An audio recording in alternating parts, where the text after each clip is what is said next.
Hi గారు, welcome to our channel.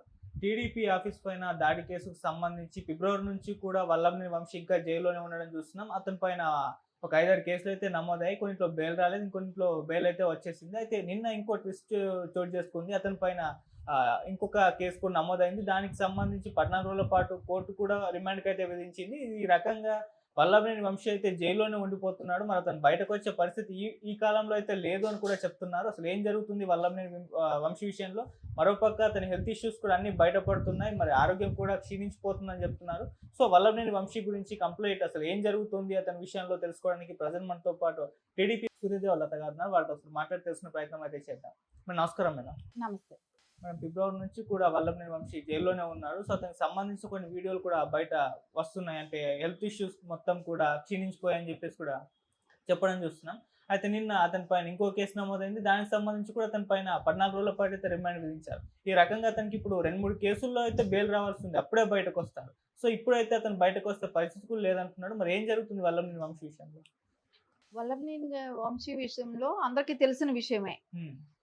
ఆయన సత్యవర్ధన్ని బెదిరించిన కేసే కావచ్చు, కిడ్నాప్ చేసిన కేసే కావచ్చు, పార్టీ ఆఫీస్ తగలబెట్టడమే కావచ్చు, ఇంకోటి ఇళ్ల పట్టాలు దగ్గర స్కాములు చేయడం, ఇట్లా పలు కేసుల్లో అయితే అతను ఉండటం కానీ ఇవన్నీ తెలిసిందే కదా. సో చాలా స్కామ్లు అంటే గ్రావెల్స్ దగ్గర కానివ్వండి, ఇసుక దందా, ఇట్లాంటివన్నీ కూడా పలు రకాల దీనిలో ఆయన ఇదిగా ఉన్నారు. అంటే ఇప్పుడు ఏంటంటే ఇప్పుడు ఆయన హెల్త్ క్షీణించింది లేనిది అనేది జైల్లో ఉన్నాడు కాబట్టి అక్కడ అధికారులు చూసుకుంటూనే ఉంటారు. అంటే అంత ప్రాణం మీదకి వచ్చింది అని అన్నప్పుడైతే వాళ్ళ హాస్పిటల్లో చేరుస్తారు కదా. అంటే మామూలుగా దగ్గు వచ్చిందా ఇట్లాంటి చిన్న చిన్న వాటికైతే పెద్ద పట్టించుకోరు. అంటే మెడిసిన్ ఇస్తారు, అక్కడే మెడిసిన్ ఇస్తుంటారు కాబట్టి పెద్ద ప్రాబ్లం ఉండదు. సరే, కాకపోతే ఇక్కడ ఏంటంటే కేసుల్లో ఉన్నాడు. ఆ కేసులు బెయిల్ రావాల్సింది ఉంటుంది. మళ్ళీ దాని ఇంకో కేసు ఉన్నది మూలాన దాని గురించి మళ్ళీ బెయిల్ రావాల్సింది ఉంటుంది. సో ఈ రకంగా ఉందే కానివ్వండి, ఆయన పరిస్థితి హెల్త్లో అంత సివియర్ ప్రాబ్లం ఏదైనా ఉంటే మటుకు అది పోలీసులు పర్యవేక్షణలో ఉన్నాడు కన్నట్టే కదా జైల్లో ఉంటే. సో వాళ్ళు చూసుకుంటారు. సో దాని గురించి భయపడాల్సిన పని అయితే ఏమీ ఉండదని. హైదరాబాద్ షిఫ్ట్ చేయబోతున్నారని కూడా వార్తలు వస్తున్నాయి మేడం. అంటే ఆ స్థాయికి వెళ్ళిపోయింది అతను ఆరోగ్యం అని కూడా అంటున్నారు. హైదరాబాద్ వరకు షిఫ్ట్ చేస్తున్నారా లేదా అనేది ఇంకా తెలీదు. క్లియర్ కట్గా అయితే ఇంకా రాలేదు బయట. సరే, ఒకవేళ షిఫ్ట్ చేయాల్సిన అవసరం ఉంటే షిఫ్ట్ చేస్తారు కదా. ఇప్పుడు విజయవాడలో అంత పెద్ద హాస్పిటల్స్ లేవా అని అంటే అది కూడా కాదు. అంటే వీళ్ళు కూడా అడుగుంటారు, మేము హైదరాబాద్లో వెళ్ళి చూపెట్టుకుంటాం అనేది కూడా వాళ్ళకు ఉంటుంది. అంటే గతంలో ఏమైనా ట్రీట్మెంట్ అక్కడ చేయించుకున్నది ఏమైనా ఉందా, సో అవన్నీ కూడా చూసుకొని అంటే ఆయన అవసరానికి అక్కడ చెక్ చేస్తారు. సో లేదు ఇక్కడికన్నా బెటర్ ట్రీట్మెంట్ వేరే చోట ఉంది అని అనుకున్నప్పుడు అప్పుడు షిఫ్ట్ చేస్తారు. కానీ ఇప్పటికిప్పుడే అయితే షిఫ్ట్ చేస్తున్నారు అనేది అయితే ఇంకా క్లియర్ కట్గా తెలియలేదు కదా. ఓకే. సో నిన్న నమోదైన కేసుకు సంబంధించి అంటే ఏం జరిగింది మేడం? నకిలీ ఇళ్ళ పట్టాలంటున్నారు. ఆ కేసుకు సంబంధించి ఎటువంటి వివరాలు ఉన్నాయి మేడం?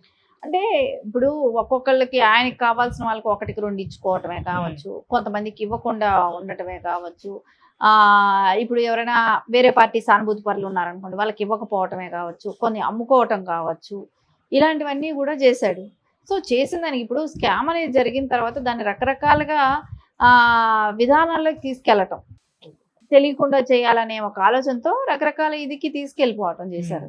సో ఇవన్నీ ఇప్పుడు వాళ్ళ ఆలోచన ఒక్కటే నడిచింది. మనం ఎవరిని ఏం మాట్లాడినా, ఎవరిని ఏం చేసినా, రాష్ట్రంలో ఎంత దోచుకున్నా, ఏం జరిగినా కూడా మనకు 30 సంవత్సరాలు జగన్మోహన్ రెడ్డి గారు సీఎంగా ఉంటారు.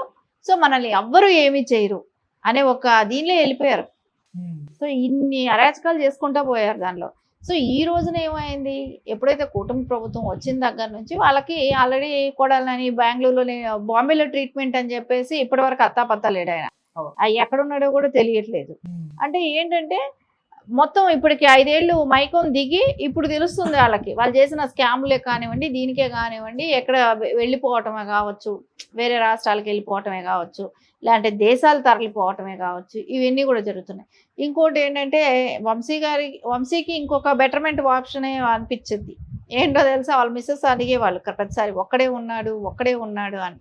ఇప్పుడు కసిరెడ్డి ఉన్నాడు, ఆంజనేయులు లిక్కర్ స్కామ్ లో పిఎస్ఆర్ ఆంజనేయులు గారు ఉన్నారు. వీళ్ళందరూ కూడా జత చేరారు కదా. అంటే ఒక టైంలో ఆయనకి వాళ్ళకి పడదు, కానీ ఇప్పుడైతే అందరూ ఒక పార్టీ నుంచి వెళ్ళిన వాళ్లే కాబట్టి వాళ్ళు అధికారులే అవ్వచ్చు. కానీ పార్టీ కోసం పనిచేసి జైలుకి వెళ్ళిన వాళ్ళు కాబట్టి సో వాళ్ళందరూ కూడా ఒకే చోట ఉన్నారు.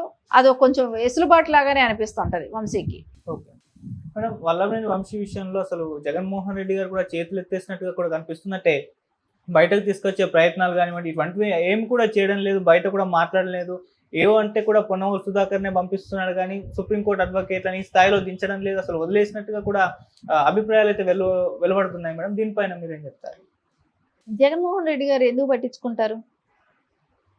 అది పట్టించుకుంటాడని వీళ్ళు ఎలా నమ్మారు? వీళ్ళు నమ్మారు అని అంటే వీళ్ళంత పిచ్చాళ్ళు ఇంకొకరు లేరు. ఎందుకో తెలుసా అండి, ఒకటి ఎగ్జాంపుల్ క్లియర్ కట్ గా కనపడుతుంది. సొంత తల్లి చెల్లి కోర్టులు తిరుగుతున్నారు.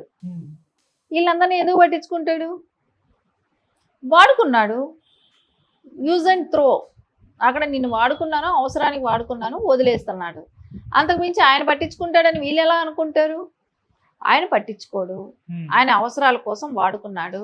సో ఆయన కోసం వీళ్ళు చేసిన మాటలే కావచ్చు, వీళ్ళు చేసిన పనులే కావచ్చు, వీళ్ళు చేసిన ప్రతి స్కామ్లో వాళ్ళకి వాటాలు పంపించడమే కావచ్చు, నియోజకవర్గ స్థాయి నుంచి కూడా వీళ్ళు వాటాలు పంపించడమే కానివ్వండి, ఇవన్నీ జరిగాయి కదా.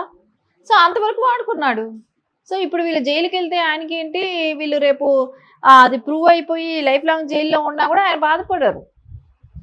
సో ఆయన పోయేదేంటి? వీళ్ళ జీవితాలేగా పోతాయి.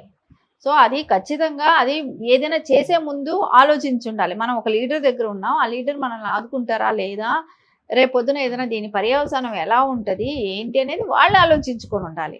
ఎందుకంటే కళ్ళకు కట్టినట్టు మనకు మొత్తం స్క్రీన్ అంతా కంటి ముందు కనపడేటప్పుడు ఆయన ఏం చేస్తున్నారు, ఎలా వచ్చారు, ఎలా తర్వాత వాళ్ళ సొంత వాళ్ళందరినీ ఎలా వాడుకున్నారు, తర్వాత వాళ్ళందరూ ఎలా దూరం అయిపోయారు, ఇవన్నీ కళ్ళకు కనపడుతూనే ఉన్నాయి కదా.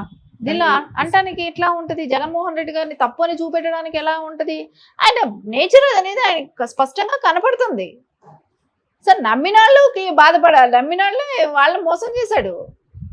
సో దీని గురించి అది తెలియక చేసామనేది కాదు, వీళ్ళకి కూడా అత్యాశ ఎక్కువ అయ్యింది.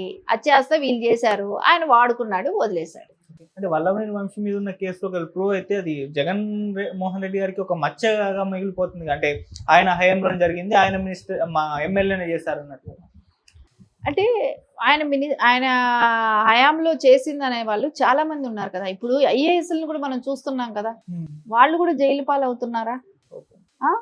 ఐపీఎస్లో వెళ్తున్నారా? అంటే ఇవన్నీ ఏంటి, జగన్మోహన్ రెడ్డి గారితో కలిసి పనిచేసిన వాళ్ళందరూ కూడా జైలు జీవితం గడపాల్సిందే.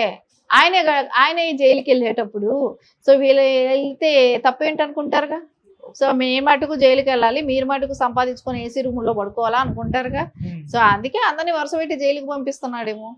సో ఉండండి, సో నేనెందుకు ఖర్చు పెట్టాలి, నేనెందుకు మిమ్మల్ని ఇడిపించాలనే స్థాయిలోనే ఉంటుంది. సో ఇప్పట్లో మరి వల్లభనేని వంశీ బయటకు వచ్చే పరిస్థితి లేదని చెప్పేసి అంటే కొంతమంది అడ్వకేట్లు, లీగల్ అడ్వైజర్ వీళ్ళందరూ కూడా మాట్లాడుతున్నారు. మరి వచ్చే ఛాన్సెస్ ఏమన్నా ఉన్నాయా మేడం? ఇప్పుడు ఏదైనా సరే బెయిల్ అనేది ఎప్పుడో ఒకప్పుడు వస్తుంది, ఖచ్చితంగా బెయిల్ అనేది వస్తుంది కదా. ఎట్లాంటి కసాబ్లాడానికి కూడా లాయర్ వేసాడు బెయిల్ కావాలని చెప్పి. అలాంటి దేశం ఉంది అంటే ప్రతి వాళ్ళకి అప్లై చేసుకునే ఇది ఉంటుంది, దాని తీవ్ర పర్యవసానం బట్టి ఉంటుంది ఆ కేసు ఎప్పటికైనా వస్తుంది. సో అది వీళ్ళ దగ్గర వీళ్ళ ఎవిడెన్స్లు ఏమున్నాయి, వీళ్ళు ఎప్పుడు లోపల తెచ్చుకోగలరు అనేది ఒకటి ఉంటుంది. సో ప్రాసెస్ అంటూ ఉంటుంది, ఆ ప్రాసెస్ లో ఎప్పుడు అనేది రావచ్చు. సో ఇంకా నెక్స్ట్ ఏవి కేసులు లేకుండా ఉండాలి. సో అవి అయితే ఉన్నప్పుడు ఖచ్చితంగా బయట వస్తాడు. అనారోగ్య పరంగా వచ్చాడే అని అంటే హాస్పిటల్లో చూపెట్టుకుంటాడు, మళ్ళీ జైలుకి వెళ్తాడు, అంతే. దానిలో చేంజ్ అయితే ఏమి ఉండదు కదా.